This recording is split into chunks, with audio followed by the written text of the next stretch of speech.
Estamos começando nosso encontro de hoje. Agradeço 644 mil inscritos no meu canal. Muito obrigado mesmo. Sempre digo, se você gosta do canal, do conteúdo, das lives, das entrevistas, da perspectiva que nós temos aqui, analítica, crítica, sempre propositiva, indica o canal a uma amiga, um amigo. É muito fácil. Canal no YouTube, Marco Antônio Villa, diga para ativar o sininho, suas notificações, coloque like no que vocês gostarem e utilize, como vocês muito bem fazem, a página dos comentários, né? Postamos a entrevista hoje excelente, como eu disse, já está tendo uma grande repercussão, do Dr. Fábio Tofik Simantobi com o professor Michel German. É uma conversa, eu chamei de debate, é muito mais uma conversa, um diálogo discutindo a questão do genocídio. Assista, que eu tenho certeza que vocês vão gostar. E, por coincidência, hoje no UOL, o Jamil Chad está justamente escrevendo, a matéria chama-se A Incrível História do Homem que Criou o Termo Genocídio e Morreu Esquecido, que é o Rafael Lenk, que é citado várias vezes, justamente, veja que coincidência aí, no debate que nós estamos postando hoje de altíssimo nível, aquilo que faz com que a gente sempre fique animado aqui com o meu canal. Eu gosto muito do canal das entrevistas, né? E com tanta gente boa que tem aqui no Brasil e muitos estrangeiros que nós entrevistamos, que estudam o Brasil, reflete sobre o Brasil, sobre diversas áreas do conhecimento, né? E lembro também que postamos com o brilhante médico Dr. Gonzalo Vecina, discutindo, olha, a pandemia não acabou não, hein? Ao contrário do que alguns imaginam, e fazendo uma análise sobre as diferentes pesquisas que estão correndo, vacinas, consequências, o que vai acontecer com os sequelados, que são, puxa vida, milhões, né? Fazer uma estimativa de quantos são, qual é o papel do SUS nessa história. Excelente, assistam, que vocês vão gostar. E já há uma série, inclusive eu estou preocupado com uma série de questões econômicas que nós vamos discutir no decorrer dessa semana aqui.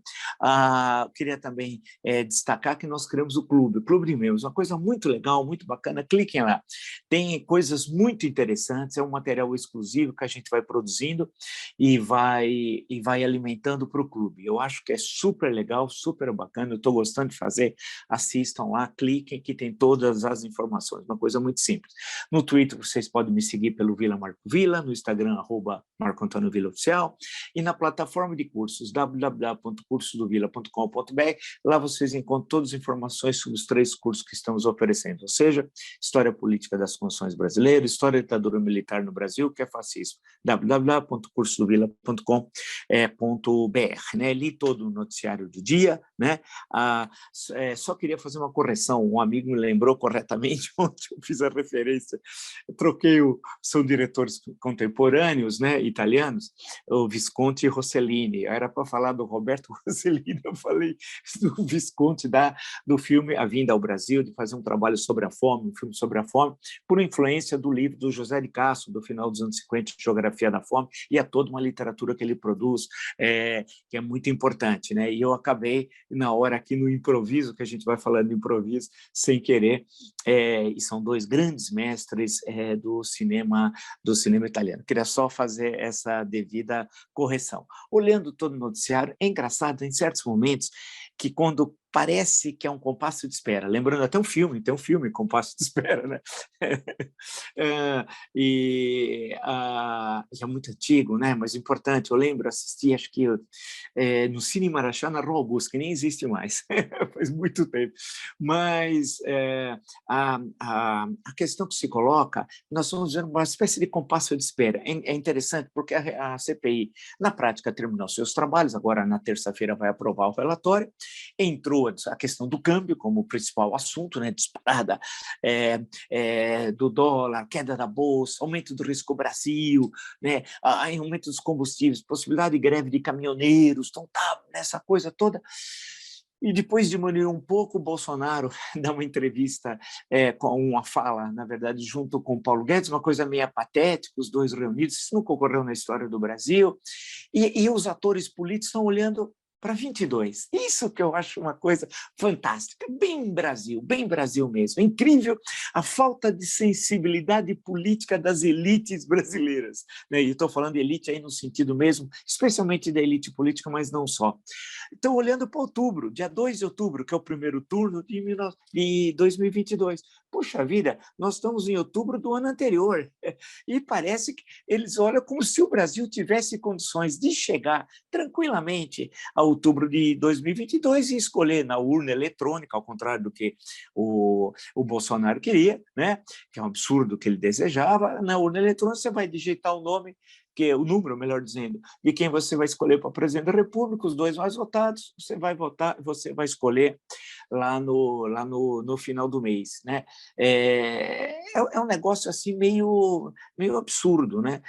Não atentam da gravidade da crise que nós estamos vivendo. É como aquele senhor que ontem à noite estava abrindo um saco de lixo com sua família para procurar restos de comida e pela primeira vez se alimentar no dia, ele pudesse tranquilamente falar para o seu estômago o seguinte: ó, companheiro, espera aí, você que está no vazio, porque em 2 de outubro nós vamos escolher o presidente no primeiro turno, vai ter segundo turno, evidentemente vai ser lá no dia 30, e no dia 1º de janeiro de 2023 vai assumir um presidente que vai começar a iniciar, e aí o reflexo não é imediato, 3, 4 meses que você pode ter um reflexo na economia, uma série de mudanças. Então se aguarde até abril de 2023. Ele olha para o estômago e diz isso, porque é um absurdo.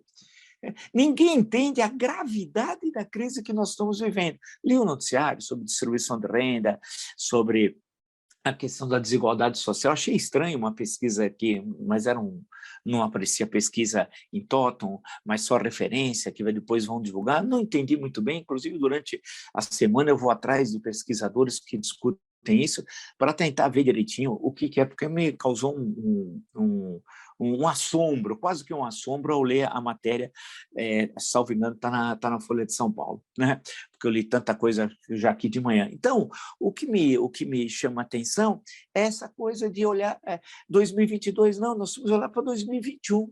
E aí você dá tempo ao criminoso do Bolsonaro de preparar a guerra civil para o ano que vem, que é o seu sonho. Sim, o sonho dourado do Bolsonaro, como eu sempre disse, é ensanguentar o processo eleitoral do ano que vem. E quando a gente fala as coisas aqui, parece que elas ocorrem, né? Eu não gostaria que ocorresse isso, evidentemente, mas veja aquela questão do Paulo Guedes. Ontem eu até li um trechinho, né, do Fradique Mendes, essa de Queiroz, né, sobre o Pacheco, esse imenso talento tal, né? Então, eu sempre falei, ele era um falastrão, né? E deu no que deu. Ele já é ex-ministro da Economia, né? Ele não é o ministro da Economia. O ministro da Economia é aquela caterva que está ali no Palácio do Planalto, né? Aquela turma de generais frustrados, generais de fancaria, né? Imagina, eu sempre digo, pegar um daqueles generais e colocar no dia D e falar, tá vendo do outro lado do Canal da Mancha? Ali tem a Normandia, vocês precisam chegar lá, né, com tropas, sabendo que vai perder. Li o texto do Martin Gilbert, né, do Churchill, né, o volume 2 da biografia publicada aqui no Brasil, né, aqui como volume 2, do que significa perder numa ação militar 20 mil homens. Né? Vocês imaginam Ramos, Heleno, Pazuello, vocês imaginam essa caterva no dia D? E eu lendo agora, eu estou terminando, porque eu fiquei lendo, você vai lendo vários livros ao mesmo tempo, né? Mas o Beevor, sobre a história da Segunda Guerra Mundial, que é uma história fundamentalmente militar, um belíssimo trabalho, ele é um grande historiador, tem um belíssimo trabalho sobre Stalingrado, né? Sobre a Batalha de Berlim, sobre o dia D, tem tudo aqui, vocês encontram, é um grande historiador, que tem um domínio muito bem de todas as discussões militares e tal. Eu acho, um dos que eu li sobre a Segunda Guerra Mundial, por essa vertente, não a política, não a diplomática, não a econômica, mas especialmente a história militar, ele é disparadamente o melhor. Então, aí, lendo, voltando às questões de Leningrado, né? Lembrando do cerco de Leningrado, Moscou, pô, chegaram algumas tropas avançadas a ver lá o Kremlin. Alguns falam que chegaram até 15 quilômetros, 10 quilômetros de Moscou e tal. lembrar o cerco mais ao sul, né, de Stalingrado, né, antiga Volgogrado, Stalingrado. Puxa vida, o que foi tudo aquilo? O tempo, os casos, né? Casos começam, não tem mais o que comer, era cavalo, depois era rato, depois começa a comer os mortos, tudo aquilo, aquela uma coisa épica, uma coisa. Eu imagino essa turma do Palácio do Planalto, vocês imaginaram Pazuello, Pazuello em qualquer exército sério não seria cabo. Cabo! Aqui ele virou general de 3 estrelas, e só não virou de 4 porque a arma dele, a intendência, só tem 3 estrelas. Você imagina esse homem mandando munições, armas, recursos de todos os tipos para Stalingrado. Ele mandava, se ele estava em Moscou, ao invés de mandar para o exército soviético, o exército vermelho, ele é capaz de ele mandar para o exército nazista. É um idiota. Mas esperto, o vagabundo, porque ele não trabalha, me desculpe usar a expressão, sei que eu não gosto de usar, mas tem que dizer, pô, nós temos mais de 600 mil mortos, não dá para ficar economizando, né? Buscando no nosso amplo vocabulário dessa belíssima língua, a nossa língua portuguesa, lembrando o professor Pasquale, um programa que deixou saudades, nossa língua portuguesa na TV Cultura, né? Tive lá em 2000, inclusive faz tempo, quando eu lancei Cronistas com um colega, Cronistas do Descobrimento, mas quando você vê esse vagabundo, pô, ele tem carro oficial, carro blindado, motorista particular, que vai pegá-lo num hotel que ele mora de graça, o vagabundo. Me desculpe usar o vagabundo outra vez, mas o hotel chama-se de Trânsito, e ele está lá morando permanentemente, meu Deus do céu, e vai ao Palácio do Planalto e não faz nada, e leva 32 mil reais, pô! Quando os outros estão abrindo o saco de lixo e comendo restos de comida com a família. Aqui é o banquete, mas não é o banquete do Platão, é o banquete do Bolsonaro. Aqui não é o banquete do Platão, é o banquete do Bolsonaro, aqui. É que nós... E tem o Pazuello andando para cima, e ninguém... Aí vem a Keiti Lira, a filósofa Keiti Lira, e sua frase que resume o Brasil. O brasileiro é tão bonzinho. É mesmo, porque é inacreditável. E aí essa paralisia, esse compasso de espera, esperando o quê? A tragédia, só pode ser. Você está esperando o quê?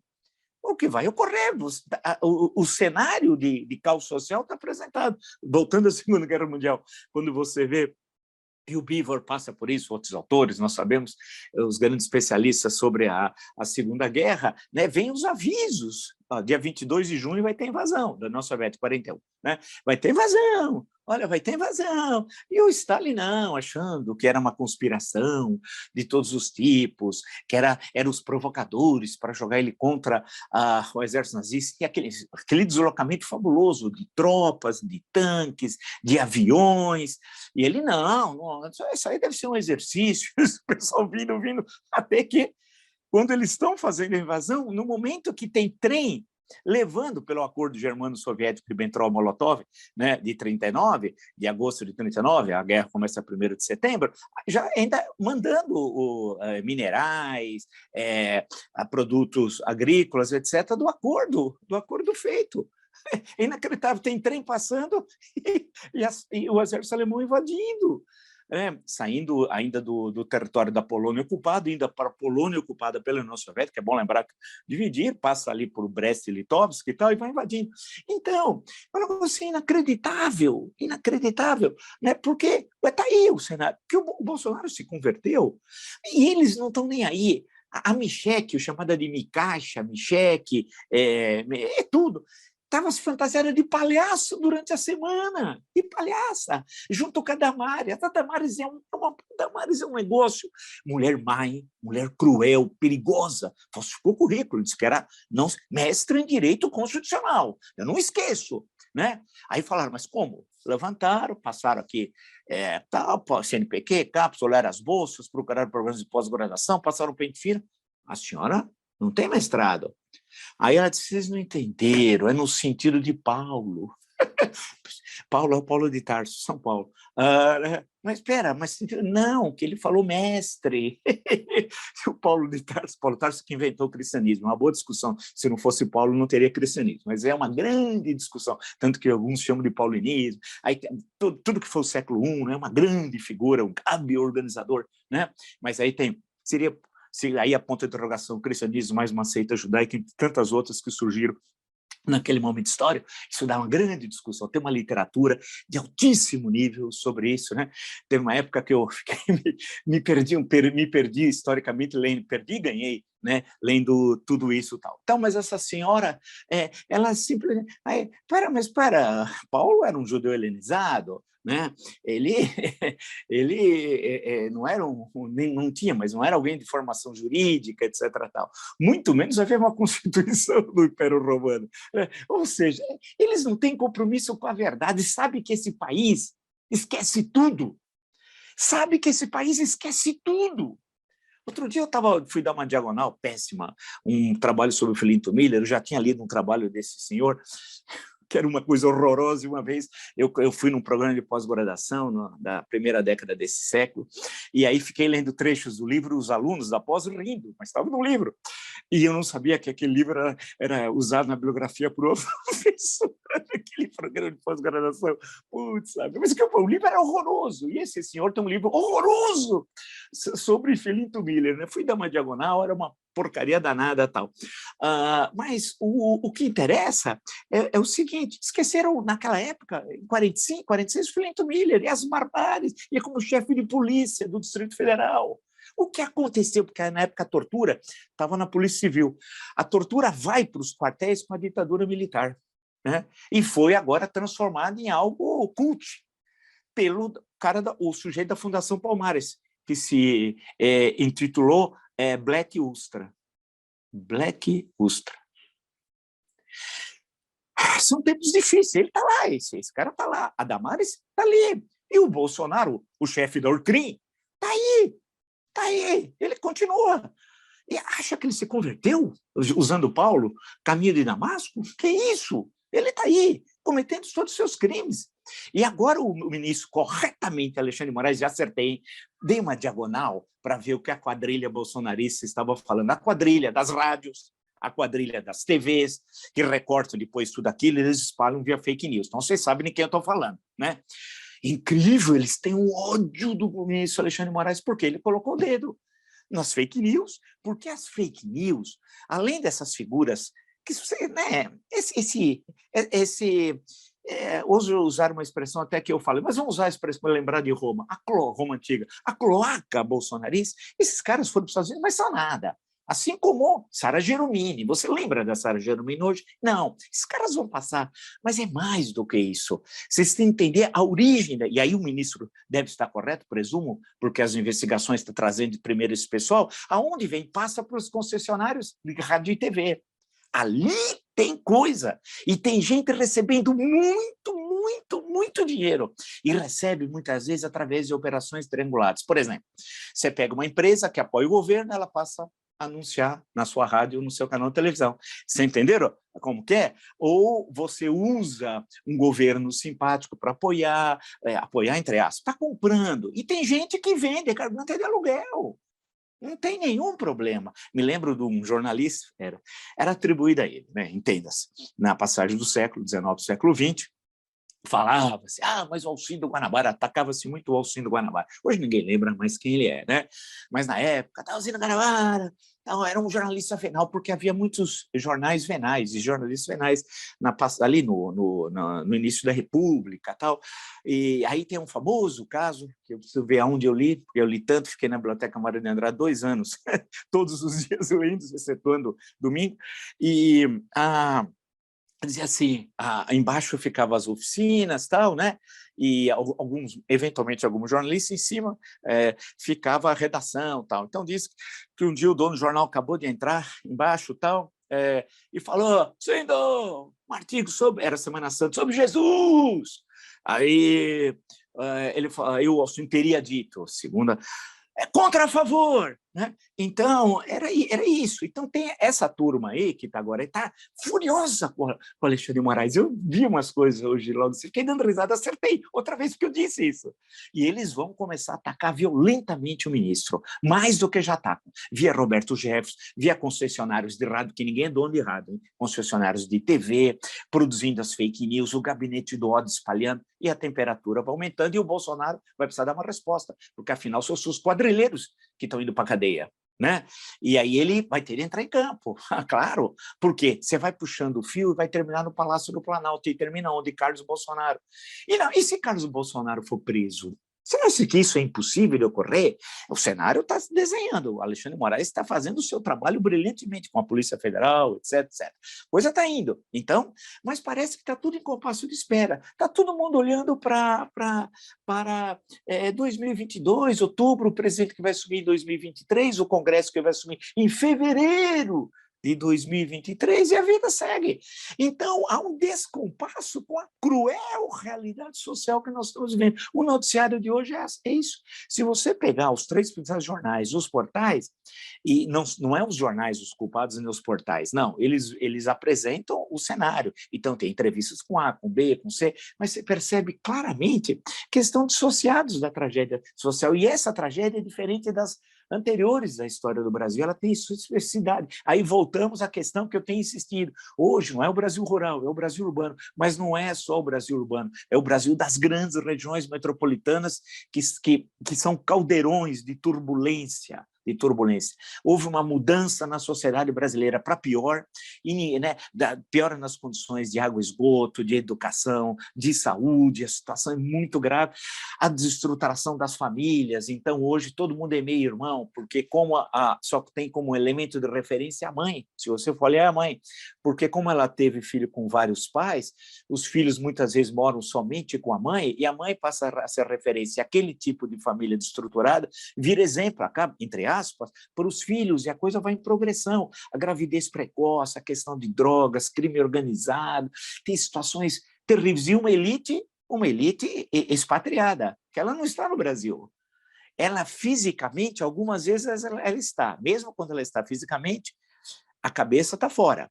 Né? A cabeça está fora. E quando assim, a gente vê as offshore, é isso. Mas não é só essa elite aqui. Há uma fração das classes médias que o sonho também é ir todo mundo para os Estados Unidos, e a Flórida e Orlando para eles. Como no passado a referência era Paris, e que referência? Aí sim, né? Referência arquitetônica, intelectual, de beleza, de moda. Para a caterva, para a elite rastaquera, é Orlando. Orlando é o máximo. Vamos a Orlando, né? A referência é Orlando tal. E eles não têm a noção de pertencimento. Ao que eu tenho insistido, as offshore representam isso. Eles perderam a noção de pertencimento. Eles querem ir embora daqui. Então, nós estamos começando a entender que não tem, por exemplo, não tem nada a ver com a questão da Argentina. Ali umas coisas que falando, Brasil, parece que não tem nada a ver o nosso processo com o processo da Argentina. Nada, zero. Aí precisa conhecer um pouco a história da Argentina, né? E entender o que é o peronismo. Falar que o peronismo é o culpado da decadência, o peronismo está lá como política de Estado, vamos chamar assim, desde 1945. Se puxar um pouquinho, desde quando o Grupo de Oficiais Unidos, em 43, o Perón está lá na Secretaria do Trabalho, você já pode dizer que já tem lá o peronismo. Nós já estamos em 2021, salvo engano, daqui a pouco um século. Se fosse tanta decadência, o país tinha acabado. Né? Então, né, vamos colocar a bola no chão para entender um pouco a Argentina, né? Que não é bem assim, que ela perdeu o passo histórico, tal, isso é outra, aí sim, aí você pode fazer uma discussão, ela poderia ter um processo de desenvolvimento muito diferente do que acabou tendo. Agora, falar que aquilo é tudo uma tragédia, tal, há um século está em tragédia, né? Se fosse assim, o país tinha acabado.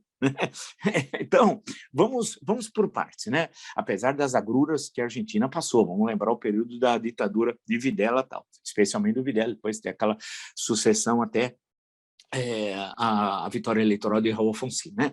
Então, o que eu estou justamente querendo conversar com vocês, e que é que aqui não há esse, né, perdeu-se. Então, Os efeitos da pandemia. Parece que a pandemia acabou. Vi a entrevista com o Gonzalo Vecina no meu canal. Parece que a pandemia acabou, né? E não acabou. Os efeitos da pandemia, os efeitos físicos da pandemia, emocionais da pandemia. E se você calcular o número de infectados e fazer um cálculo daqueles que vão levar para a vida inteira essa Covid longa, expressão do Dr. Gonzalo Vecina, são milhões que vão ser tratados pelo SUS. Alguém já está pensando em fazer isso, discutir, etc, etc, etc? Não. Vamos esperar as eleições, meu caro, o problema está aí. As pessoas não conseguem voltar ao mercado de trabalho. Aqueles que contraíram a Covid-19 e sobreviveram porque o Bolsonaro queria nos matar. Ele é homicida. Mas você vai esperar lá? Mas espera, onde já se viu? Isso não coloca. Problemas emocionais, problemas para comprar remédios, né? Problemas físicos. E tem a pandemia, sua relação com a educação. Pô, é um problema presente, está aí. Nós estamos criando uma geração ainda maior de analfabetos funcionais. Sim, o processo de alfabetização da primeira, segunda, terceira séries ali foi destruído pela pandemia. E o processo um pouco superior de escolarização, da quinta, da sexta, indo para o Fundamental 2, depois para o ensino médio, isso é uma questão de emergência nacional. Vamos olhar para outubro de 22. Vamos ser, né? É isso que você vê. Ou seja, e a impressão que o mundo está passando um fenômeno igual ao do Brasil. Não! O mundo já está lá na frente, enfrentando questões, fazendo isso, desenhando cenários, a economia mundial está crescendo. Né? O que vai ser o panorama econômico de 22? Entre 0 a 1%, crescimento do PIB, são os otimistas. Os realistas falam de 0 a 0,5%, positivo, e muito próximo a 0. O seu crescimento demográfico é 0,7%, e aí? Nós estamos saltando para trás, saltando. O desse ano, que se imaginava com o crescimento, não vai ocorrer. Os economistas, que nós temos vários que vão conversar também no decorrer da semana, mas o cenário é esse. E aí não sabe o que fazer. Aí apareceu o tal de Auxílio Brasil, que ele usa o nome do Brasil com a maior facilidade, a caterva bolsonarista, sua quadrilha e o chefe da Ortrim, em especial, que é uma bobagem, né? É uma bobagem, que lá não é programa social. Programa social você tem lá o Bolsa Família, que tem muitas discussões sobre o Bolsa Família, eu escrevi, já falei, mas é um programa de quase 2 décadas, e que tem um cadastro, tem lá uma estrutura, se você tem um Bolsa Família para isso, e depois estabelecer outras políticas sociais. É isso que precisa fazer. Mas não, ele achou que era pegar dinheiro e ficar jogando dinheiro, pegar os R$ 400. E aí resolveu dar os 400 para os caminhoneiros também, de dezembro desse ano a dezembro do ano que vem, que já disseram que isso é uma esmola, mas vão receber, se der, eu tenho certeza que todos vão receber. E aí falam que poderia ter até uma greve dia 1º, não sei o quê, porque realmente o preço dos combustíveis disparou, isso é verdade. Eu imagino como eles devem estar vivendo. Pô, dispara o preço do óleo diesel. Se você tem o seu caminhão, você não trabalha para uma empresa, mas é uma empresa sua, você tem o caminhão, isso, é duro, porque o preço do óleo diesel não para de subir. Mas externamente está subindo, não tem nada a ver uma coisa com a outra.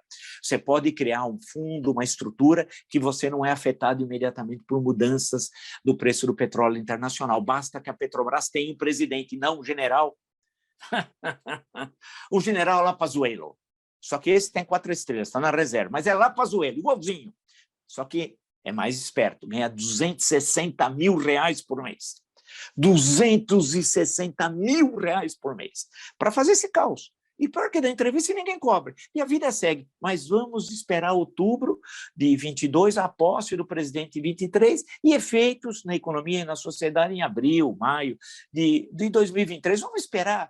O brasileiro é bonzinho, diria a filósofa Kate Lira. O brasileiro é tão bonzinho. E assim vamos. E eu digo, e a elite rastaquera é tão descolada da nossa realidade, ela está lá em Miami, está lá. E a pergunta, ele não explicou a offshore até agora, o Paulo Guedes, em português. Né? Em português não, respondeu 2 vezes em inglês quando estava caindo fora. Quanto que ele ganhou só a semana passada? Com essa brincadeira do dólar. Quanto que ele ganhou? Que é responsabilidade dele. E os outros? E esses que querem tirar todos os direitos que já tiraram da gente, querem tirar mais? Empresários picaretas. Quando eu falo empresários picaretas, é uma fração desse tamanho, diminuta. Mas está aí, esses dos offshore, que aparecem, os bolsonaristas, Zé Carioca e Ed Caterva. Cadê? né? Então é isso. Agora o Bolsonaro criou, nós já tivemos tanto o Vale Gás, Vale isso, agora nós temos o Vale Fome, né? E a vida segue. Enquanto isso, os miseráveis abrem saco de lixo, disputam caminhões de lixo, vão a lixões em busca de comida. É isso.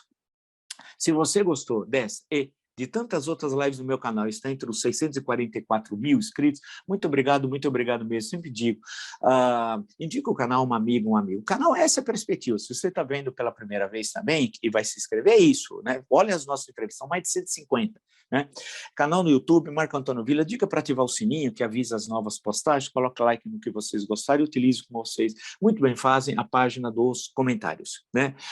Lembro também que nós postamos 2 excelentes entrevistas, o Dr. Gonzalo Vecina, que me referi anteriormente, primeiro presidente da Anvisa, dizendo, olha, a pandemia não terminou, hein? E faz umas considerações extremamente pertinentes, coisas importantes. E a entrevista que postamos hoje, uma conversa, eu chamei de debate, não exagero, na verdade é uma conversa do Dr. Fábio Tofik Simantob com o professor Michel Guerno, que já tinha dado 2 entrevistas, inclusive, ao nosso canal, falando sobre genocídio. E por coincidência, hoje, logo cedo, citei, volto a lembrar, porque é muito bom o artigo do Jamil Chad, a incrível história do homem que criou o termo genocídio morreu esquecido, né? Que é o Rafael Lenk, um advogado polonês, né?